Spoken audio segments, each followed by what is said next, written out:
नमस्कार, टीव्ही 9 मराठीमध्ये आपलं स्वागत. मी प्रज्ञा आणि आता पाहणार आहोत 36 जिल्ह्यातल्या महत्त्वाच्या 72 बातम्या.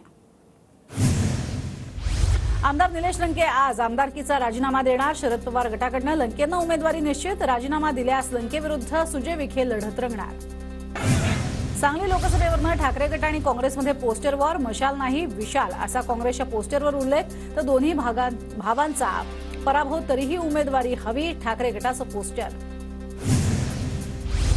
कोल्हापूरच्या हातकणंगलेनंतर कोल्हापूर लोकसभा मतदारसंघातही भाजप कार्यकर्त्यांची नाराजी. भाजप प्रदेश सचिव महेश जाधव संजय मंडलिकांवर नाराज.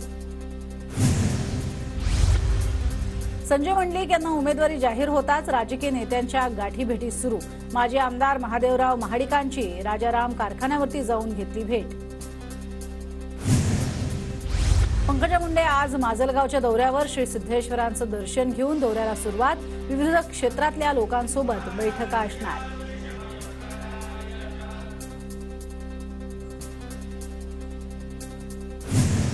महायुतीचे उमेदवार धैर्यशील मानेंची इचलकरंजीमधनं प्रचाराला सुरुवात. छत्रपती शिवाजी महाराजांच्या पुतळ्याला हार अर्पण करून प्रचाराला सुरुवात. यावेळी महायुतीचे पदाधिकारीही उपस्थित होते. माझी लढत प्रतापराव जाधवांसोबत असेल. महायुतीमध्ये धुसफूस. विद्यमान खासदारांबद्दल प्रचंड नाराजी. आमचा विजय निश्चित असून तो ऐतिहासिक विजय असेल, तुपकरांकडनं विश्वास व्यक्त.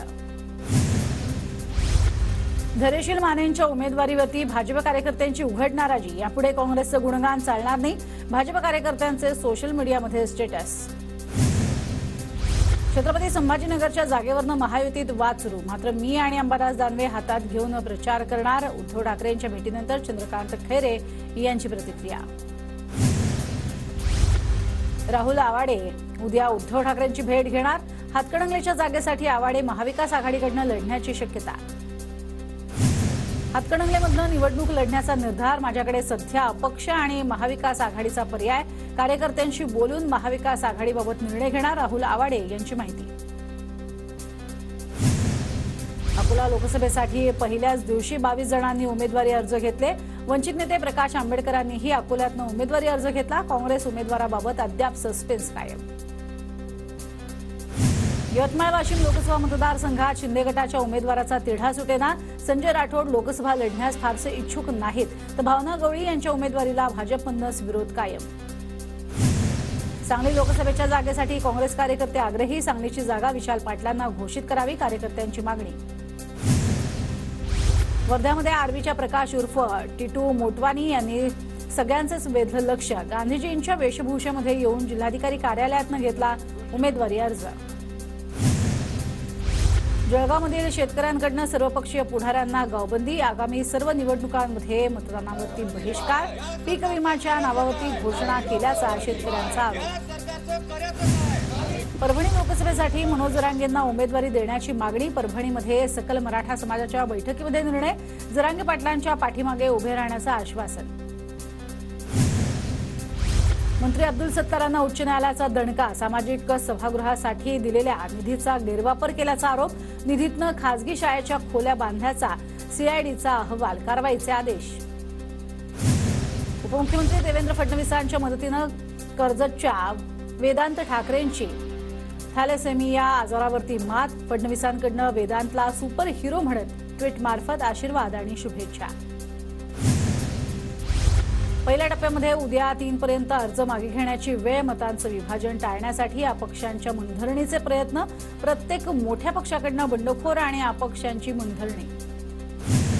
गोंदियामध्ये निवडणूक कामासाठी मोठ्या प्रमाणात वाहनं तयार. जिल्ह्यामध्ये 105 जीप, 137 बस, 39 मिनी बस, 7 कंटेनर अशी एकूण 380 वाहनं तयार.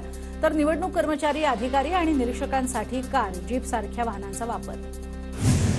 लोकसभा सार्वत्रिक निवडणुकीसाठी परभणी जिल्हा प्रशासन सज्ज. जिल्हाधिकारी प्रशासनाकडून तयारी पूर्ण. जिल्हाधिकारी कार्यालय परिसरामध्ये पोलिसांना चोख बंदोबस्त. धाराशिव जिल्हाधिकारी डॉक्टर सचिन ओंबसेंकडून जिल्हास्तरीय विशेष अभ्यास समिती तयार. 400 पेक्षा जास्त उमेदवारी अर्ज आल्यास काय करावं यासाठी विशेष समिती. परभणी लोकसभा रासपला सुटण्याच्या चर्चा सुरू असतानाच भाजप पदाधिकारी निवडणुकीच्या फील्डवरनं गायब. तर परभणी लोकसभा रासपला सोडण्याला भाजप कार्यकर्त्यांकडून विरोध. अंतर्गत साताऱ्याच्या फलटणमध्ये भारतीय निवडणूक आयोगामार्फत मतदारांमध्ये मतदान जनजागृती स्वीप कक्षातर्फे काढलेल्या बाईक रॅलीला उत्स्फूर्त प्रतिसाद। स्वीप कार्यक्रमाअंतर्गत वर्ध्यामध्ये मतदान जनजागृती अभियान, मतदानाची टक्केवारी वाढवण्यासाठी 22 महाविद्यालयामध्ये विद्यार्थ्यांना शपथ। गडचिरोली जिल्ह्यामध्ये लोकसभा निवडणूक जाहीर झाल्यानंतर नक्षलवादी ऍक्टिव्ह, एका पोलीस खबऱ्याची नक्षलवाद्यांकडून हत्या, गडचिरोली पोलीस मुख्यालयाच्या तुकड्यांकडून कोम्बिंग ऑपरेशन सुरू। वाशिममध्ये लोकसभा निवडणुकीसाठी 365 वाहनं सज्ज, प्रशासनाकडून लोकसभा निवडणुकीची जय्यत तयारी सुरू। गडचिरोली चिमूर लोकसभा मतदारसंघात नामनिर्देश पत्र छाननीमध्ये 12 अर्ज वैध, अर्ज मागे घेण्याची शेवटची तारीख 30 मार्च।